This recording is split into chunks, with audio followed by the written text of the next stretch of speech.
Bernard Vivier, bonsoir. Vous êtes directeur de l'Institut supérieur du travail. Alors on annonce demain une grève très suivie à la SNCF. On dit même que les cheminots pourraient perturber l'Euro de football que la France entière attend, enfin une bonne partie à partir du 10 juin. Pourquoi les cheminots sont-ils aussi remontés ? Parce que le gouvernement doit, ce n'est pas lui de lui-même d'ailleurs qui doit le faire, mais parce que nous sommes dans une solidarité européenne, doit réviser la façon dont notre système ferroviaire est organisé. Nous avons un système ferroviaire qui remonte d'une certaine façon au Front populaire. Avec des avantages acquis. Alors ça, c'est pas la question essentielle. La question, c'est la question de la concurrence.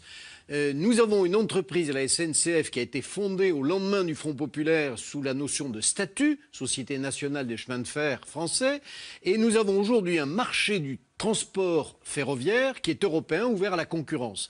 Donc nous avons une entreprise sous statut confrontée sur un marché concurrentiel à des entreprises qui vivent sur le régime de la convention collective, du contrat collectif, de la négociation. Et donc notre pays doit s'adapter.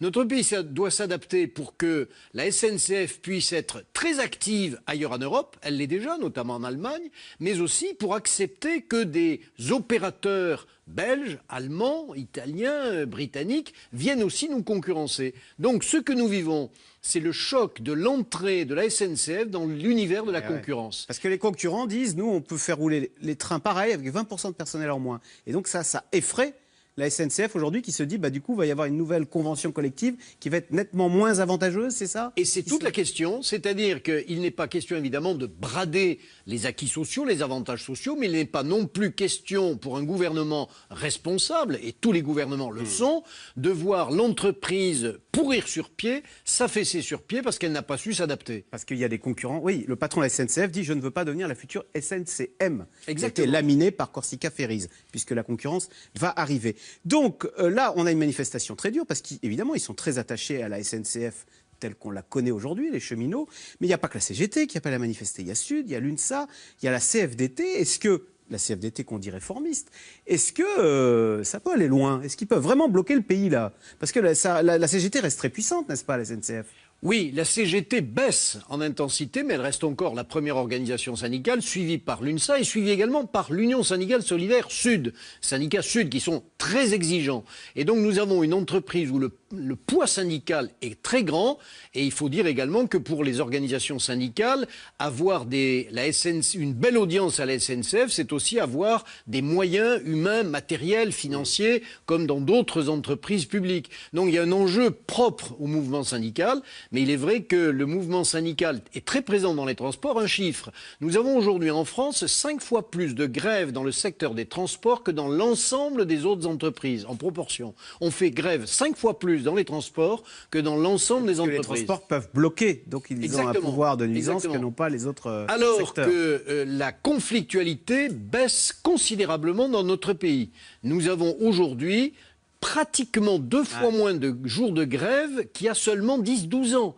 Donc nous avons une baisse considérable de la conflictualité, ce qui veut dire, voyons-le en positif, que les négociations, les accords collectifs de branches ou d'entreprises grandissent. Et c'est tout l'enjeu. Il ne s'agit pas simplement de supprimer ou de réduire ou d'amoindrir un statut des cheminots, il faut faire grandir une négociation. Autrement dit, si la grève diminue, il faut que la négociation grandisse. Alors, la CGT, qui est très remontée donc, dans cette affaire SNCF, qui, la semaine dernière, était réunie en congrès à Marseille. Je vous propose, Bernard Vivier, d'écouter la réaction de quelques militants qui, eux aussi, vous allez voir, sont vraiment dans une logique de lutte. On regarde. Qu'est-ce qui vous a donné envie de me battre Oui, non, d'aller à la CGT plutôt que dans un autre syndicat. Parce que c'est un syndicat de lutte. Et les autres, non? Non. Non, il n'y a pas de compromis à la CGT. Jamais de compromis. Le compromis, on le fera quand on aura gagné le rapport de force et qu'on pourra négocier sur les revendications des salariés avec leur syndicat CGT. Moi, je pense à mes enfants. Ma fille, elle a bac plus 4. Elle gagne le SMIC. Et vous avez l'impression qu'en militant à la CGT, Bien sûr. vous allez donner plus de chance à vos enfants? À mon sens. Il faut qu'on arrive à faire changer ce gouvernement sur des propositions, sur des bases réelles de progrès social. Alors, elle est repartie comme en 40, là, la CGT, ou c'est le chant du cygne, plutôt, ce congrès de Marseille ? C'est pas le champ du signe, parce que la CGT reste une grande organisation syndicale. Elle a une capacité de mobilisation, on va le voir d'ailleurs ce soir et demain à la SNCF. On le voit dans les entreprises, elle a une présence sur le terrain, elle aligne aujourd'hui en France 857 unions locales, c'est-à-dire un quadrillage géographique très important. Elle reste la première organisation syndicale, même si elle est vivement concurrencée par la CFDT, mais en termes d'appareil d'organisation, elle est là. Mais son logiciel de fonctionnement a terriblement vieilli. On l'a vu dans le reportage, quand on entend le mot compromis, on a bien compris que les militants le lisent sur l'air de la compromission. Voilà. Et non pas de l'accord, de l'équilibre durable, du contrat où chacun est gagnant, ce qui est l'apanage des organisations dites réformistes, c'est-à-dire la CFDT, la CFTC, la CFE-CGC, l'UNSA aussi. Et qui du coup obtiennent des choses comme le compte pénibilité, etc. Et même Force ouvrière, qui à sa manière a parfois un verbe un peu dur, mais une pratique réformiste ancienne et authentique. La CGT est une organisation syndicale. Elle l'est depuis plus de 120 ans et elle a de cet héritage une pratique quotidienne régulière.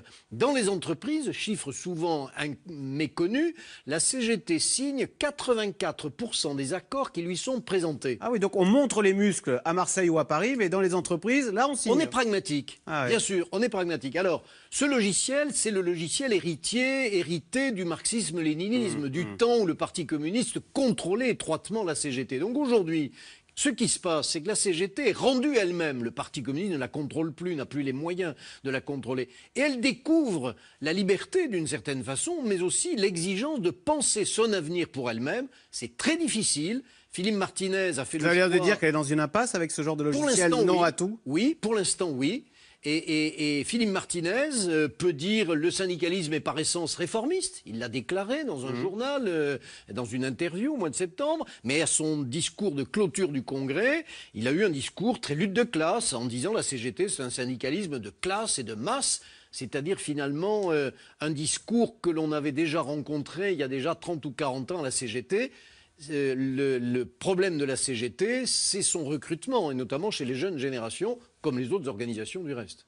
C'est une entreprise qui vieillit énormément, c'est ça ? Enfin, une organisation qui vieillit. Oui, elle vieillit comme les autres organisations syndicales, parce que les mouvements sociaux se dirigent vers d'autres formes. Bernard Vivier, d'un mot, parce qu'il nous reste peu de temps, est-ce que vous croyez à la convergence des luttes, comme on dit ? Parce qu'en ce moment même, il y a les intermittents qui occupent le théâtre de l'Odéon, il y a jeudi une nouvelle manifestation contre la loi El Khomri. Est-ce que tout ça peut s'embraser dans une lutte commune ? On ne peut jamais dire jamais. Mais ce que nous vivons ne pousse pas aujourd'hui à la coagulation, à la convergence des luttes. Vous savez, avec 3,5 millions de chômeurs, nous avons une dissociation du monde du travail. Nous avons un monde du travail qui est marqué par la lourdeur, par l'implosion et pas par l'explosion, par l'implosion et pas par l'appel à la révolution. Cela étant, il ne faut jamais dire jamais. On ne sait jamais, effectivement, quand les corps intermédiaires, qui sont les partis politiques ou les syndicats, ne jouent pas suffisamment leur rôle, sont discrédités. On ne sait pas comment la rue peut bouger. La droite qui espère accéder au pouvoir l'année prochaine, quand elle voit tous ces mouvements de contestation, la loi El Khomri, les manifestations, les CGT, elle se dit « Oh là là, on va déguster l'année prochaine si on fait notre programme assez libéral ». Oui, elle peut se dire ça, mais il y a une autre formation politique qui est en embuscade, c'est le Front National, et qui attend une seule chose, c'est que droite et gauche s'engluent dans ces solutions-là pour avoir un discours de fermeture des frontières, de repli identitaire et finalement de réponse durement aux problèmes que nous vivons. D'ailleurs, le dernier, la CGT, là, il disait, bon, on va peut-être essayer FN, le dernier militant, là. On l'a pas passé le passage, mais voilà. Merci beaucoup, Bernard Vivier, donc je rappelle, directeur de l'Institut supérieur du travail. Merci. Restez avec nous tout de suite, Yves Calvi, c'est dans l'air. 25 ministres du gouvernement et les principaux soutiens de François Hollande se retrouvent ce soir à l'université Paris-Descartes avec ce slogan rassembleur et au la gauche, objectif montrer ce qui marche avec la gauche. C'est dans l'air est intitulé ce soir PS 2017 et les élections.